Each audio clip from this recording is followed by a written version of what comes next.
के प्रसिद्ध अधिवक्ता शिवनंदन भारती जी अपने 5 सदस्यीय टीम के साथ जो है मोतिहारी पहुंचे हैं, इसलिए कि आर्मी के जवान को न्याय मिले। सबका मकसद जो है अलग अलग हो सकता है, रास्ते अलग हो सकते हैं, सब में मतभेद हो सकता है, लेकिन रास्ता और सब मकसद एक ही है सबका कि आर्मी के जवान को न्याय मिले। ये वकील से पहले एक साधारण इंसान है और ये कानूनी प्रक्रिया के माध्यम से, कानूनी दांव पेच से आर्मी के जवान को रिहा करवाने के लिए यहाँ पर पहुंचे हैं। और वो कानूनी दांव पेच क्या हो सकता है उसको ध्यान से सुनिएगा। वकील साहब बताइए कैसे एक आर्मी के जवान को छुड़ाया जा सकता है, और 7 दिन से अभी तक माननीय न्यायालय ने इस मामले में संज्ञान क्यों नहीं लिया, त्वरित कार्रवाई क्यों नहीं की, आप बताएं इसके सारे मीडिया कर्मियों। देखिए, सबसे पहले तो एक चीज समझना होगा कि ये जो इसमें 2 केसेस कराए गए हैं पुलिस के द्वारा, एक 85/23 है और एक 86 है। तो इसमें 85 जो किया गया है, इसमें जो मुख्य धाराएं लगाई गई है, इसमें नसीम अख्तर साहब हैं, आवाज़ आ रही है ना आप लोगों को? ये नसीम अख्तर साहब हैं, इनके द्वारा एक शिकायत दर्ज की गई और इसमें बताया गया कि जब बोल रहे हैं कि जब हमारे चाचा होकर एक गाड़ी आई जिनसे उनका धक्का लगा, और धक्का लगने के बाद कह रहे हैं कि वो गिर गए जिसमें उनको चोट लगी। और इसके बाद वो कहते जब उन्होंने पुलिस को खबर किया तो ये नोक झोंक हुआ, गाली गलौज हुआ।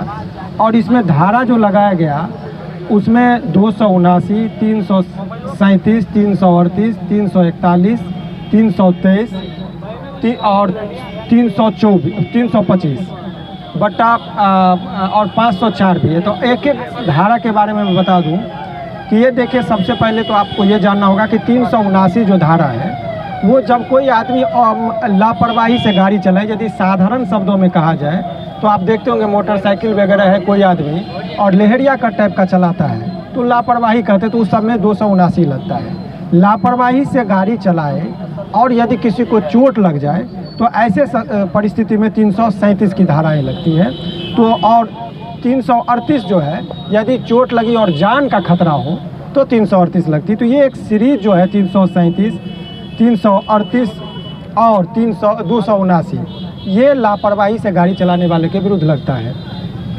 इन तमाम धाराओं का बेलेबल है। बेलेबल का मतलब होता है कि इसमें तुरंत बेल मिल जाना चाहिए, इसमें कहीं कोई ये नहीं है। इसके बाद 341 लगाया गया कि यदि किसी व्यक्ति को आपने पकड़ लिया, कहीं जाने नहीं दिया, रॉन्गफुल कन्फाइनमेंट है। और 323 है कि लपड़ थप्पड़ से यदि किसी के बीच में मारपीट होती है तो वो लगता है। 504 है गाली गलौज का। तो तमाम जो धाराएं इसमें लगी हैं सभी बेलेबल है, उसमें as a matter of right bail मिल सकता है। अब एक सेक्शन जो जोड़ा गया है इसमें 325, ये 325 का इसमें कहीं कोई मटेरियल नहीं था। तो ये जो एफआईआर हुआ है वो जो मटेरियल है यहाँ पर अवेलेबल, 325 का कहीं कोई मटेरियल नहीं है। यदि 325 कहता है कि गंभीर चोट पहुँची है, और गंभीर चोट का परिभाषा है आईपीसी के 320 में दिया गया जो 7 कैटेगरी है।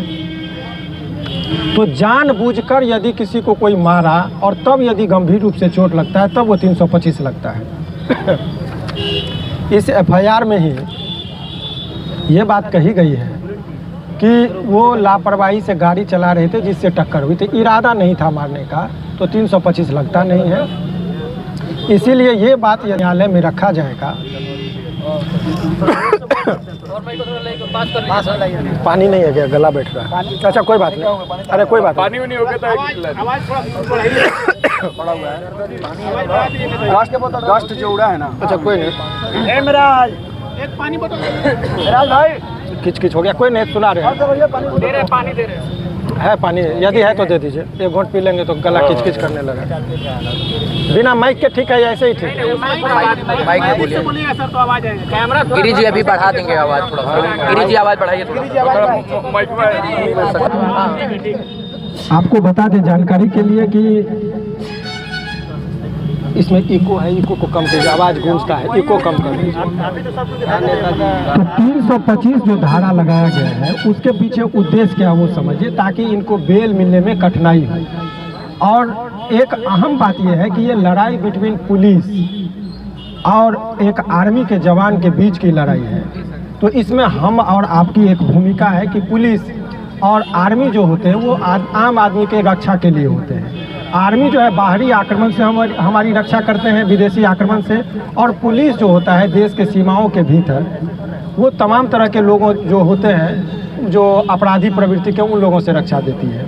लेकिन सवाल यह है कि पुलिस के प्रति भी हमारी इतनी ही आस्था है जितनी आर्मी के प्रति है। लेकिन कुछ पुलिस कर्मियों के हरकत से पूरे पुलिस समाज जो है सो बदनाम होते हैं। खास करके बिहार पुलिस का पूरे देश में अभी किरकिरा होने लगा है।